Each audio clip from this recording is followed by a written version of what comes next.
হাওয়া বাতাস, সৈয়দ মুস্তফা সিরাজ। সেবার পুজোর সময় আমার মামার বাড়ির ছোট বড় সবাই মিলে হিমালয় ভ্রমণে গেলে বাড়ি পাহারার দায়িত্ব পড়েছিল আমার কাঁধে। অবশ্য আমি একা নই, বাড়ির পুরনো কাজের লোক রামলালও ছিল। লোকটা রাঁধুনি হিসেবে খাসা। দুজনে মনের আনন্দে যথেচ্ছ খেতুম আর ক্যারাম পিটতুম।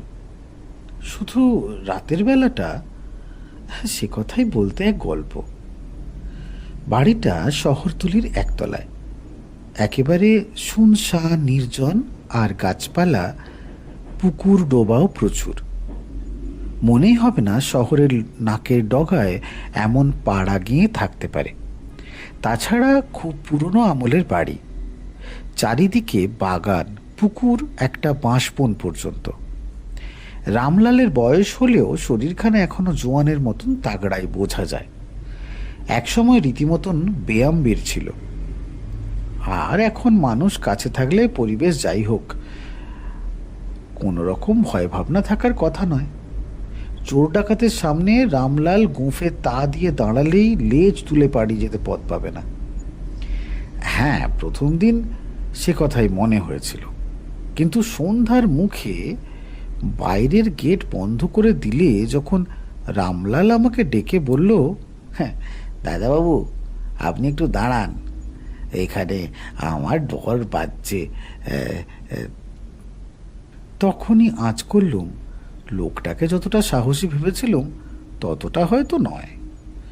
গেট বন্ধ করে ঝটপট ঘরে ঢুকে রামলাল একটু হেসে বলল, হ্যাঁ, চোর গুন্ডা ডাকু তাদের সঙ্গে এক হাত লড়া যায় দাদাবাবু, কিন্তু হাওয়া বাতাসের সঙ্গে তো আর লড়া যায় না। অবাক হয়ে বললুম, তার মানে? ও রামলাল, হাওয়া বাতাস ব্যাপারটা কি?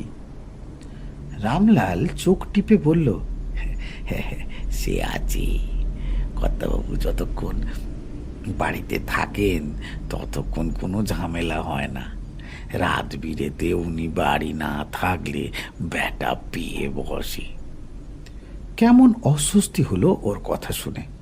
বললুম, কার কথা বলছো, খুলে বলো তো রামলাল। রামলাল ফের চোখ টিপে বলল, আছেন তো, মালুম হয়ে যাবে। হয়তো মালুম খানিকটা হলো। কিছুক্ষণ পরে দোতলার একটা ঘরে বসে ফের এক দফা চা খেতে খেতে একটা গোয়েন্দা উপন্যাস সবে খুলেছি। রামলাল নিচের তলায় কিচেনে রাতের জন্য রান্না করছে এবং মাঝে মাঝে তার হেঁড়ে গলার গানও শুনতে পাচ্ছি। হঠাৎ একটা বাতাস উঠল সনসনিয়ে। বাগানের দিকে যেন হুলুস্থুলুস শুরু হলো। তারপর বাঁশবন থেকে বিচ্ছিরি ক্যাঁচ কোঁচ শব্দ শোনা যেতে লাগলো। ঘরের জানলার কপাটগুলো ঘট ঘট করে নড়তে থাকলো। আর সেই সময় গেল আলো নিভে, সারা এলাকা অন্ধকার হয়ে গেল। দেখে বুঝলুম লোডশেডিং। কিন্তু ততক্ষণে রামলালের গানটা বন্ধ হয়ে গেছে। তারপর সিঁড়িতে ধূপ ধাপ দুদ্দার শব্দ করে সে এসে হাজির হলো। হাঁফাতে হাঁফাতে বলল, কিচেনে হেরিকেন ছিল, হেরিকেন খুঁজে পেরেমনি, শিগগিরই মম জ্বালুন দাদাবাবু। টেবিলের ড্রয়ার হাতড়ে মোমবাতি বের করে জেলে নিল। আশ্চর্য, বাতাসটা আর নেই। বললুম, কি ব্যাপার রামলাল, তুমি কি ভয় পেয়েছ? রামলাল কাঁচোমাচু মুখে হাসল, বলল, পাইনি, আবার পেয়েছি, বুঝলেন না দাদাবাবু, হাওয়া বাতাসের সঙ্গে হেঁটে ওঠা মুশকিল। দেখুন না, গালটা এখনো বরফ হয়ে আছে, হাওয়া বাতাসের ঝড় বলে কথা। বিরক্ত হয়ে বললুম, ধ্যাত্তেরি, তোমার হাওয়া বাতাসের নিকুচি করেছে। তুমি কি বলতে চাইছো বুঝতে পারছি না। রামলাল তেমনি চোখ টিপে রহস্যময় হেসে বলল, আছেন যখন এ বাড়িতে সব মালুম হয়ে যাবে। এখন একটু কিচেনে এসে বসুন না দাদাবাবু, ব্যাটারা বড্ড জ্বালাচ্ছে। ওর কথা শুনে এবং ভাবভঙ্গি দেখে অস্বস্তি বেড়ে গিয়েছিল। তবে লোকটা গায়ে গতরে যেমন, সাহসের বেলায়ও মোটেও তেমন নয়। তাহলে রান্না এবং খাওয়া শেষ হলে ওপরের ঘরে শুতে এলুম। আমি ওকে এ ঘরে শুতে বলতুম, কিন্তু কিছু বলার আগে রামলাল নিজেই অনুরোধ করল। আমার ঘরে মেঝেতে শুতে পারলে রাতে ঘুমটা তার হবে, নইলে নাকি ওই হাওয়া বাতাস তাকে ঘুমোতেই দেবে না। বাতাসের কি প্রাণ আছে? বাতাস কি ভাবে এবং কেন মানুষকে জ্বালাতন করবে আমি ভেবেই পাচ্ছিলাম না। ততক্ষণে আলো এসেছে। মেঝের শতরঞ্জির উপর চাদর পেতে রামলাল নাক ডাকতে শুরু করেছে। বিভিন্ন জায়গায় আমার সহজে ঘুম আসে না, তাছাড়া ওই অস্বস্তি। বিছানায় শুয়ে টেবিল ল্যাম্পের আলোয় গোয়েন্দা উপন্যাসটা পড়ার চেষ্টা করছি। এমন সময় আবার সেই উটকো বাতাসটা বাগানের দিকে সনসনি উঠল। তারপর জানলা খটখটিয়ে ঘরে ঢুকল। জোরে ফ্যান চালিয়ে দিয়েছিল মশার অত্যাচারে। ভাবলুম ভালোই হলো, বাইরের এই হতছাড়া বাতাসটা এসে মশাগুলোর দফা রফা করুক। কিন্তু ফের সেই লোডশেডিং। তারপর বাঁশবনের ক্যাচকোচ আওয়াজের মধ্যে ক্রমশ যেন যন্ত্রণাকাতর মানুষের গোঙানি শুনতে পেল।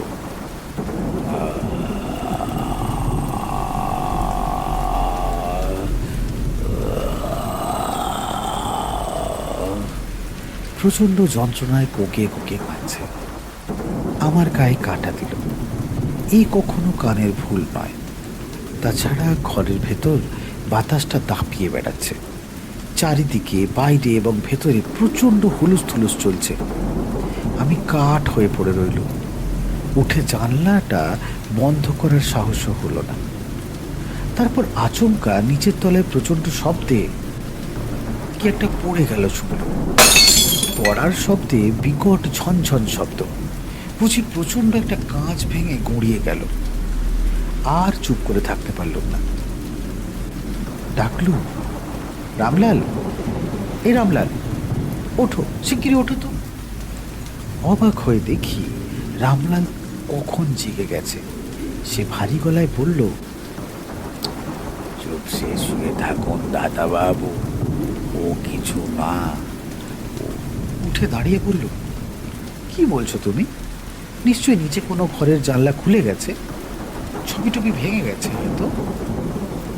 রামলাল বলল, ও হাওয়া বাতাসের কাণ্ড দাদা বাবু, চুপচাপ শুয়ে থাকুন।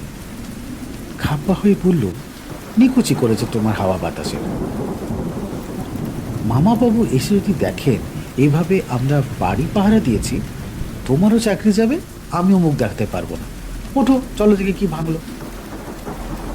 রামলাল অন্ধকারে বলল, আপনি কি দেখুন দাদা বাবু, আমি যাব না। রাগ হলে মানুষের সাহস বাড়ে। বালিশের পাশ থেকে টর্চ নিয়ে দরজা খুলে বেরিয়ে গেল।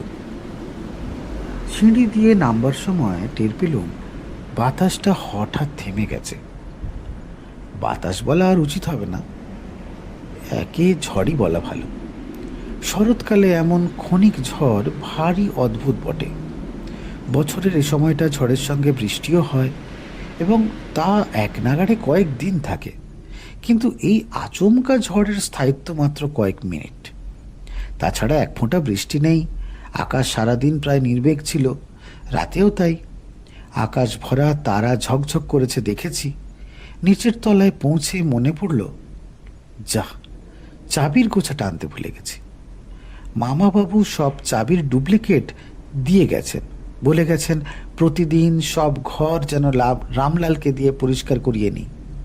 পরিচ্ছন্নতার বড় বাতি কর। টর্চের আলো বসার ঘরের দরজায় পড়তেই চমকে উঠল। দরজা হাট করে খোলা। মরিয়া হয়ে ভেতরে ঢুকে গেল। যা ভেবেছি তাই। ঘরের দেওয়ালে প্রকাণ্ড সব বিদেশি পেন্টিং ঝোলানো ছিল। দাদামশাইয়ের মস্ত একটা ছবি ছিল। মহাপুরুষদের ছবি ছিল খান কতক। একটাও দেওয়ালে আর নেই। মুখ থুবড়ে নিচে পড়ে খান খান হয়ে গেছে সব কাঁচ। ফ্রেম পর্যন্ত ভেঙে গেছে।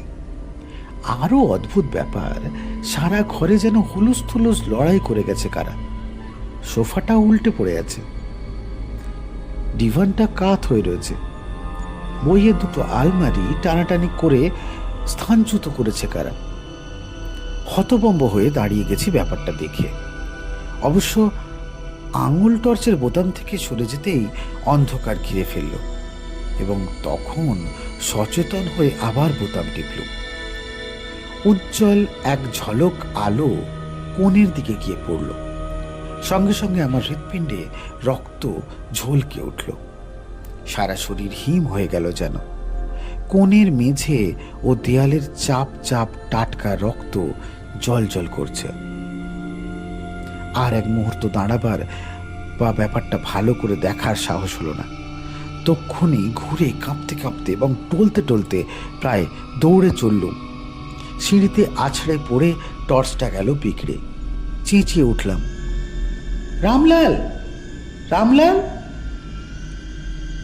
রামলাল মোম হাতে সিঁড়ির মাথায় দাঁড়িয়ে বলল, কি হলো দাদাবাবু? ভাঙা গলায় অতি কষ্টে বললুম, নিচের ঘরে কাকে খুন করা হয়েছে। রামলাল আশ্চর্য, ফিক করে হাসল, আগের ভঙ্গিতে বলল, ও কিছু না, হাওয়া বাতাসের কাজ, চলে আসুন দাদাবাবু। সমস্ত ব্যাপারটা অস্বাভাবিক এবং ভয়ঙ্কর, কিন্তু সকালে দূর দূরে বুকে নিচের ঘরে গিয়ে আমি অবাক হয়ে দেখি রাতের সেই ভয়ঙ্কর প্রলয়ের এতটুকু চিহ্ন নেই কোথাও। কোথাও এক ফোঁটা রক্ত কেন, এতটুকু লাল দাগ পর্যন্ত নেই।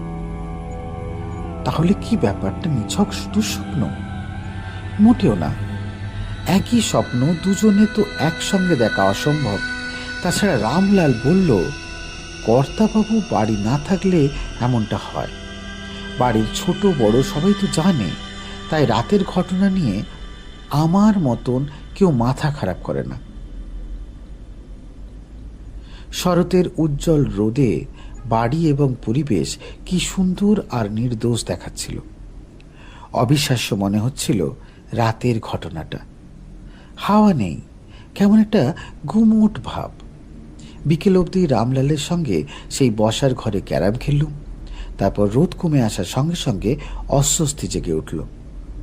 রাত হলেই এই বাড়িটা জেগে উঠবে, তাকে জাগিয়ে তুলবে এসে এক অদ্ভুত ঝোড়ো হাওয়া। বড় অবিশ্বাস্য লাগে। এ রাতে শোবার সময় মনে মনে ঠিক করেছিলুম, যা কিছু ঘটুক রামলালের মতন নির্বিকার থাকব। রামলাল যথারীতি নাক ডাকিয়ে ঘুমোতে শুরু করল, কিন্তু আমি জানি ঘটনা শুরু হলে সে জেগে যাবে। যথারীতি লোডশেডিং চলছে। বাইরে চারিদিকে একটা অস্বাভাবিক স্তব্ধতা, যেন মঞ্চের পর্দা ওঠার প্রতীক্ষায় স্থাবর জঙ্গল রুদ্ধশ্বাসে রয়েছে। রাত 10টা বাজার সঙ্গে সঙ্গে আবার বাগানের দিকে শন শন শব্দ শুনতে পেলুম। তেমনই একটা জেদ এসে গেল। নিচের ঘরটাতে কাল রাতে যেন এক হত্যাকাণ্ডের শেষ দৃশ্য উপস্থিত হয়েছিল। আজ গোড়া থেকে উপস্থিত থাকার ইচ্ছেটা পেয়ে বসল। পাছে রামলাল বাধা দেয়, তাই টর্চ নিয়ে চুপচাপ বেরিয়ে গেল। কয়েক সেকেন্ডের মধ্যে ততক্ষণে সেই অদ্ভুত রহস্যময় ঝোড়ো বাতাস হুলুস থুলুস করিয়েছে এসেছে। সিঁড়িতে পা রাখা দায়, ঝড়ের ধাক্কায় টাল খাচ্ছে শুধু। সিঁড়ির শেষ ধাপে নেমেই আলো ফেললুম ঘরের দরজায়। নিজের চোখে বিশ্বাস করতে পারলুম না যা দেখল। ঘরের দরজাটা পুরনো এবং প্রকাণ্ড। মচমচ খটাং খট শব্দে দুটো কপাট খুলে গেল। বাতাসটা সনসন করে ঢুকে গেল তক্ষুনি। ভেতরে তোলপাড় শুরু হলো। এক লাফে নেমে ঘরে ঢুকে পড়ল। টর্চের আলোয় কয়েক সেকেন্ডের জন্য ভেসে উঠল পাতা চাপা ঘাসের মতন ফ্যাকাশে বেঁটে একটা শরীর, মানুষেরই শরীর। পরনে প্যান্ট শার্ট আর মাথায় টুপিও যেন আছে। সে একটা ছবি টেনে নামাচ্ছে। আমার দিকে ঘুরল, মুখটা যেন চীনাদের মতো। সেই মুহূর্তে টর্চটা বিগড়ে গেল। আমি চেঁচিয়ে ডাকতে লাগলুম, রামলাল, রামলাল। তারপর টের পেলুম অসম্ভব ঠান্ডা হিম দুই হাতে কেউ আমার গলা টিপে ধরেছে। জ্ঞান হারানোর মুহূর্তেও রামলালকে ডাকার চেষ্টা করছিল। রামলাল, রামলাল, রামলাল। জ্ঞান হলে দেখি রামলালের বিষণ্ণ মুখ।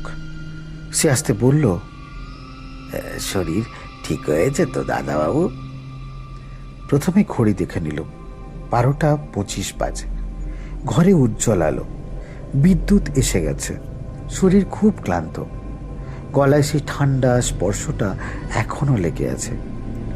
দুঃস্বপ্ন নয়, যা ঘটেছে সবই সত্যি। তাহলে ব্যাপারটা রামলালকে বলতে যাচ্ছিলাম, সে বাধা দিয়ে বলল,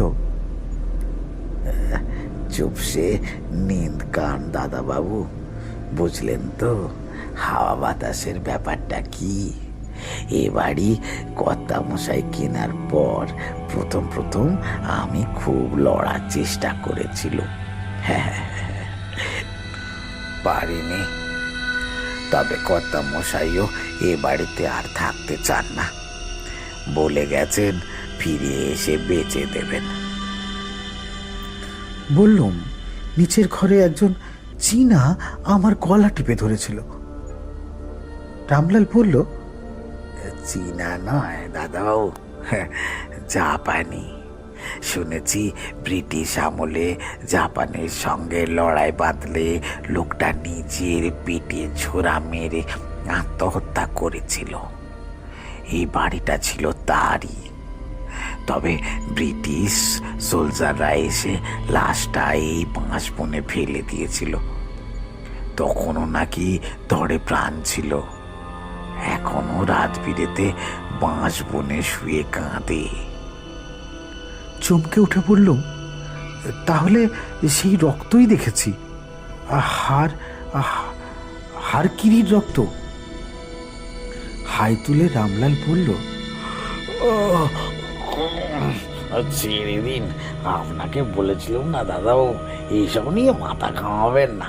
হাওয়া বাতাস থেকে গা বাঁচিয়ে চললে তো কোনো ক্ষতি হবে না, লড়তে গেলেই যত ঝামেলা। হ্যাঁ, বুঝলেন তো? বুঝলাম। জাপানি ভদ্রলোক হারাকিরি করে মারা গেছেন বটে, এখনো ব্রিটিশদের উপর রাগটা মোটেই কমেনি। ওকে বুঝিয়ে দেওয়া দরকার এদেশ ছেড়ে ব্রিটিশরা কত কাল আগে চলে গেছে। আমার বিশ্বাস সেইটা বুঝলেই উনি স্বদেশে চলে যাবেন।